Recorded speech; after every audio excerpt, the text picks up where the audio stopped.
You're listening to No PC Allowed, aka No Political Correctness Allowed, and I am Mac Iverson. America is rising. Much like that phoenix from the flames, President Trump in Butler, Pennsylvania, with the words, "Fight, fight, fight." Trump is a man on a mission, and he doesn't have time to waste. I believe that Trump is far deeper than what he presents himself to be. To know this, all I have to do is put myself in his position. If I went through all the garbage that the enemy has put him through, I wouldn't be able to stop thinking about my purpose and God's overall plan. I wouldn't be able to stop. I would, as the Bible says, be praying without ceasing. And I'm not an out-of-control egomaniac who thinks that I can move mountains. I have no reason to think that, because I haven't earned the right. I haven't ever done enough to warrant such a label, not even close. I do believe that if there's anyone who does justify such pridefulness, then that would be President Trump, all based on past behavior.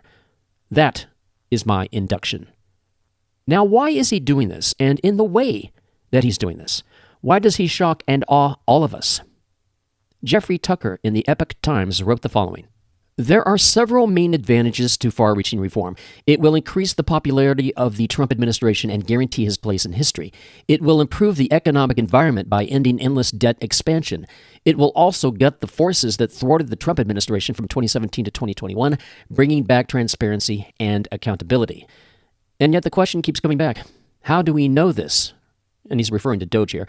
How do we know this is real and not just another commission put together in D.C. to create the illusion of reform without the reality?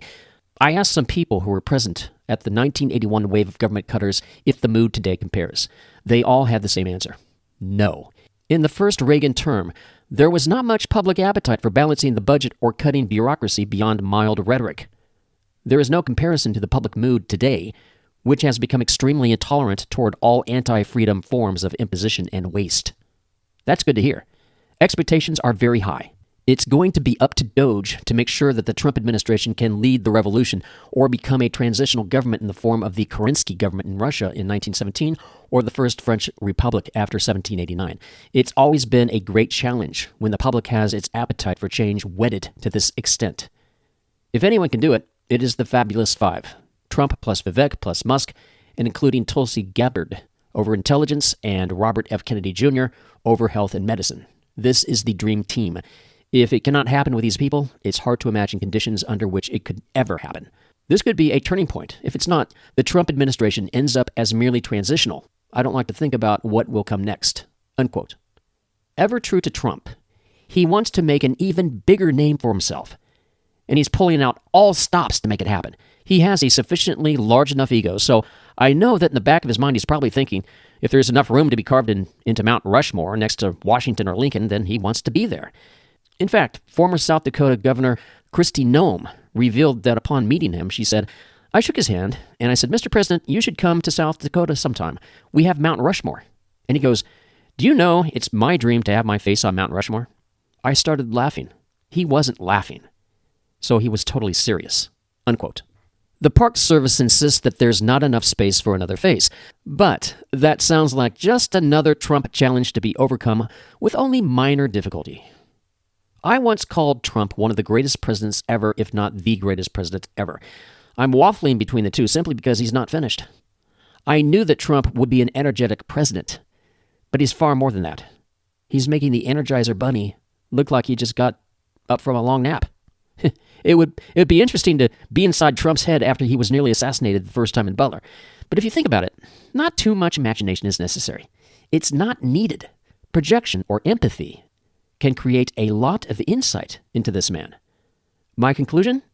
He's doing all this, as he says, mostly for us, not for himself. Inside President Trump's revenge and obvious rage against the deep state must include his own guilt. COVID was mostly a made-up state-sponsored nightmare, and Trump was largely responsible over the overreaction to it. He himself is a bit of a germaphobe. He hates shaking hands. He does it, of course, but his fear of COVID was, in my opinion, mostly projection. That, and listening too much to deep state liars in his administration. On that very first night of the COVID hysteria, I watched him talking with Hannity with the White House in the backdrop, and I knew something was wrong because that conversation lasted far longer than it should have. I vividly recall thinking, what is the big deal? Who's trying to frighten us with nothing? I knew this intuitively, and I wondered why a smart guy like Trump could ever fall for this. I instantly knew that something was very wrong with the entire overreaction to the coronavirus. The reason is because I know the deep state. I knew then as now that their tentacles control so much of our lives. China, by the way, was behind all the COVID hysterics. That was what jump-started America's serious cultural depression episode. Many have gotten out of this depression, especially since November 5th, but many still have not. Many who did not vote for Trump fell into a deep, dark depression. Their foaming at the mouth overreaction is even darkly comical. Trump's victory, ironically enough, is the very thing that will jumpstart them out of their depression. But first, they have to realize that Trump is their obvious friend, not their foe. But it's very difficult to overcome the brainwashing that has been so complete on these useful idiots of the left. The election landslide is Trump's shock and awe revenge against the liars of the COVID nightmare. That's because that grossly exaggerated virus caused Trump to lose in 2020 with millions of fake mail-in ballots. So it is revenge time for America.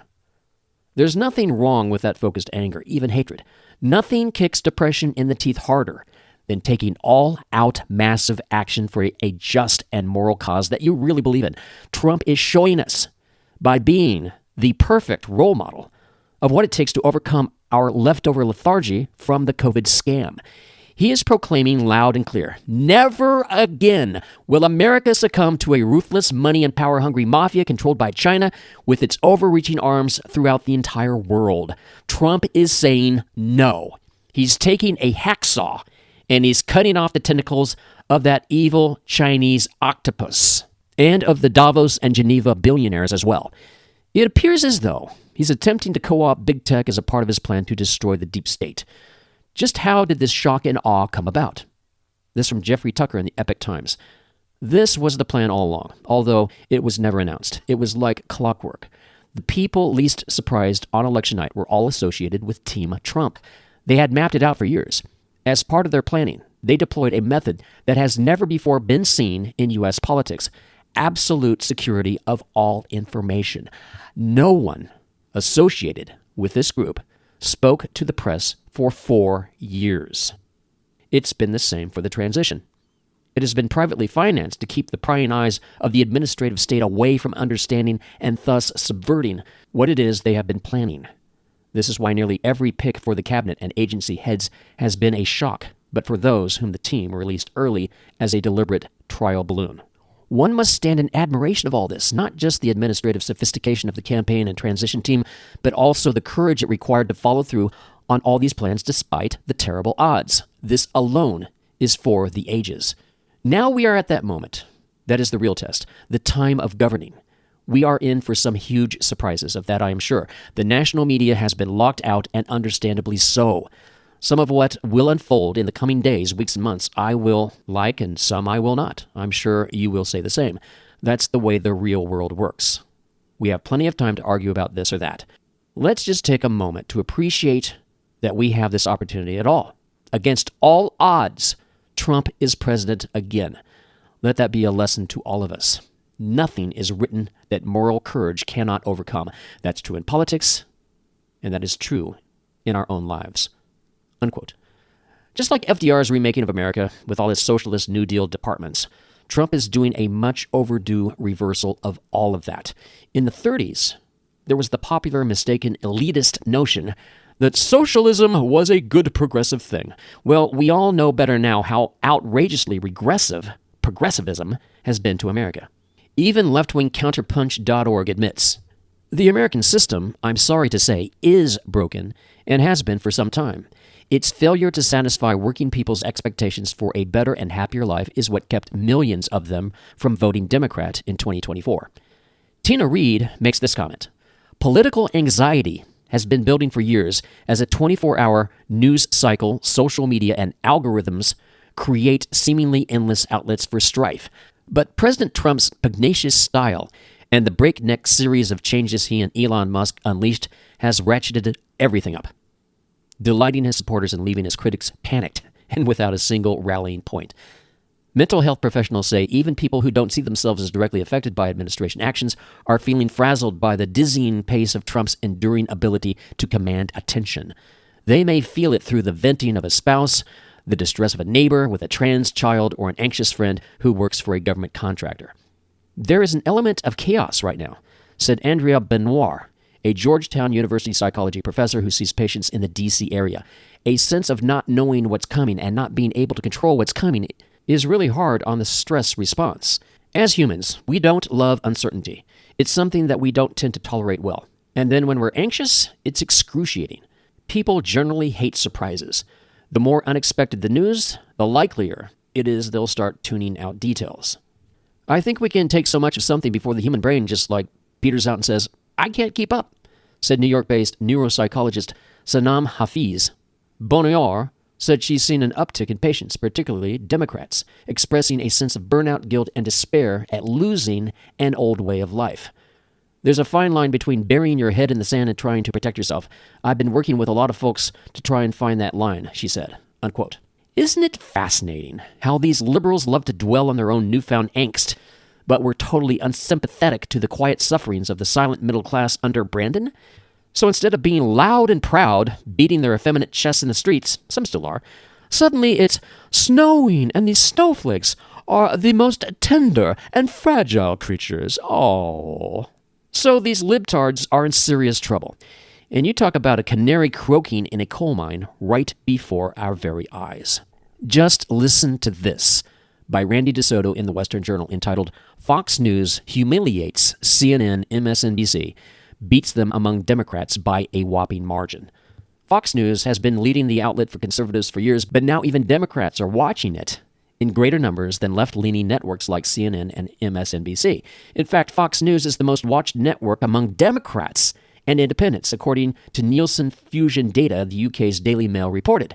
In January, primetime viewers for the network totaled 427,000 for Democrat voters.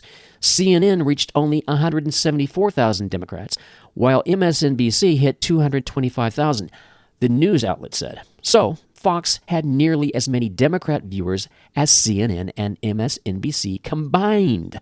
Among independents, Fox was also out in front, averaging 709,000 viewers in primetime to CNN's 117,000 and MSNBC's 155,000. In the 25 to 54 demographic, the most highly sought among advertisers, Fox brought in 54,000 Democrat voters to CNN's 34,000 and MSNBC's 18,000 during prime time. Jeff Collins, Fox's president of advertising sales, told Puck News for a story published last week, there's a narrative that Fox News does a great job reaching middle America, but the data shows that it's actually the entire country, unquote. What does this mean exactly? First of all, Fox News is a severely compromised source of truthful information. There are some 15 topics that can get no mention at all. That is not news. That is propaganda. Having said that, most people still get much of their filtered news through Fox, which tends to lean right. But the fact that dummy rats are abandoning the boldly fake news industrial complex is simply astounding. This, I believe, is Trump's greatest success. Most shocking, America seems to have altered radically overnight. This one is massive. Americans are cheering radical conservative changes like never before in American history. Also, the wailing fake news industrial complex is falling on deaf American ears. It's like suddenly they have no more power. That's pure illusion. But the mere feeling means everything right now. America is made up of several segregated interests, now suddenly and happily united under the Republican banner. And they represent numerous freedoms that are making strong comebacks. Among them, food freedom, uncorrupted by chemical additives; medical freedom, steering medicine toward natural cures and prevention; home school freedom; small business freedom; manufacturing freedom; gun freedom; speech freedom; energy freedom. And then there are the freedom from freedoms. For example, freedom from the LGBT WTF mass psychoses industrial complex, freedom from excessive debt, freedom from the military-industrial complex of endless wars, freedom from the illegal alien invasion, perhaps most important of all, election integrity freedom. some 20 million votes for Brandon were illegally cast in 2020. Some 20 million votes. Obviously, Trump won in 2020 as well.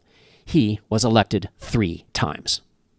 And my biggest concern now, freedom from an AI and robotic takeover. But with Musk wielding so much influence, this remains to be played out. And there are so many other freedoms. We are uniting America to an imperfect degree by welcoming RFK Jr., Tulsi Gabbard, and Elon Musk into the GOP fold. This is Trump's doing. I think there is a collective realization reminiscent of Ben Franklin's dictum that he uttered while signing the Declaration of Independence. We must all hang together, or surely we shall all hang separately. Louis Navellier in the Epoch Times wrote, if you need any evidence that President Trump wants to win, just look at what happened to the immigration dispute with Colombia. After Colombia initially refused to accept 2 U.S. military planes deporting migrants, President Trump immediately imposed a 25% tariff on all Colombia goods imports to the U.S. Then Colombia abruptly reversed its policy. White House Press Secretary Caroline Leavitt said in a statement that the government of Colombia has agreed to all of President Trump's terms, including the unrestricted acceptance of all illegal aliens from Colombia returned from the United States, including on U.S. military aircraft, without limitation or delay, unquote. Because this planetary social realignment is so unexpected, this is our chance to really shine. This is our chance. Many new appointments of federal departments are still too entrenched in the old ways of D.C. They should be listening to people like Charlie Kirk and myself for a deeper understanding of what is needed to solidify long-term change. So if you can't lend a hand, please get out of the way, for the times, they are a-changin'. I sound so much better than Dylan, don't I? You've been listening to No PC Allowed. I am Mac Iverson. We will meet again next week and every week.